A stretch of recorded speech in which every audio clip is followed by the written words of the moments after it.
नमस्कार। चलिए आज एक ऐसा सफर करते हैं जो हमें 5000 साल पीछे ले जाएगा, सीधे प्राचीन मिस्र की दुनिया में, जहां हम कुछ सबसे हैरान कर देने वाली जगहों को देखेंगे।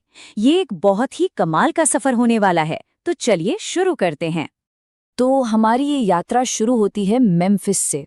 ये वो जगह है जो कभी प्राचीन मिस्र की धड़कती हुई राजधानी हुआ करती थी।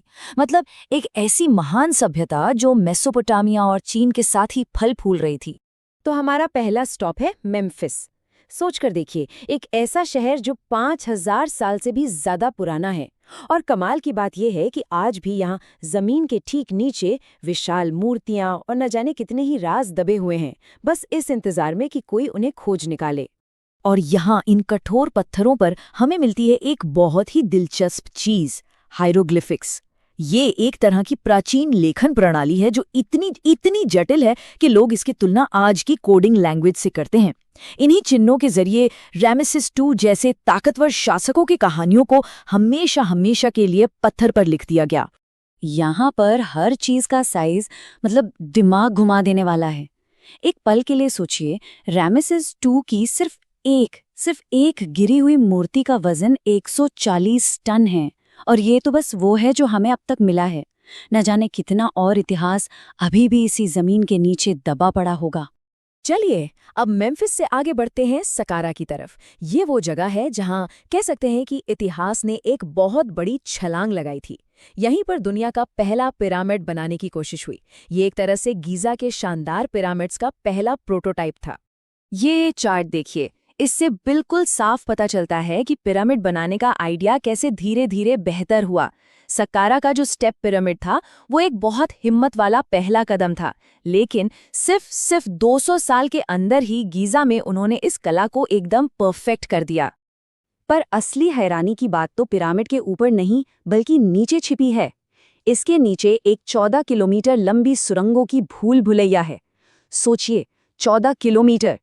इसे बनाया गया था ताकि मकबरे के लुटेरों को भटकाया जा सके और राजा का खजाना सुरक्षित रहे। हालांकि अफसोस ये प्लान आखिर में कामयाब नहीं हो पाया। अब पिरामिडों के पास ही एक मकबरे में चलते हैं। यहाँ हमें 4500 साल पहले के जीवन में झांकने का एक अविश्वसनीय मौका मिलता है।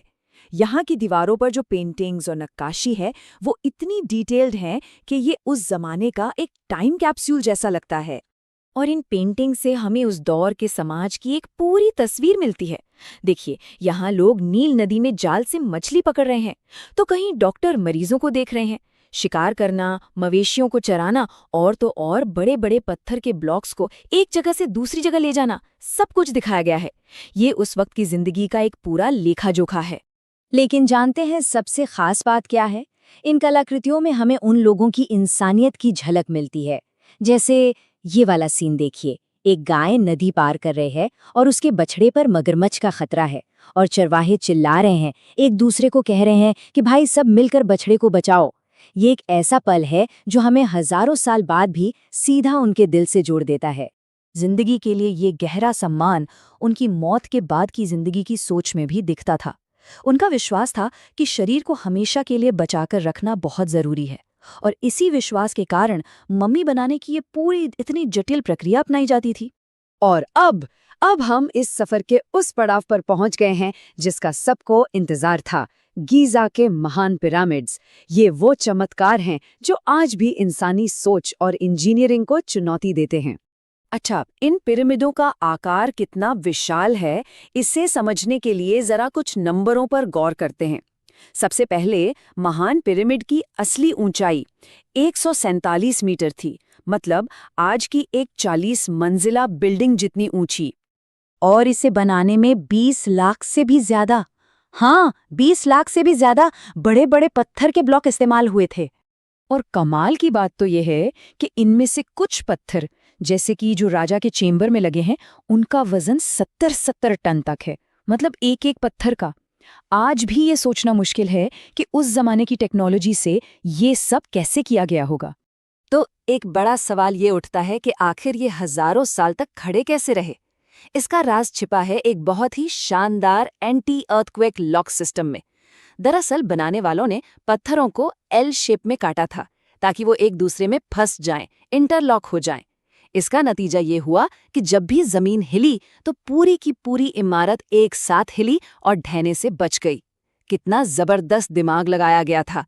और कहानी यहीं खत्म नहीं होती।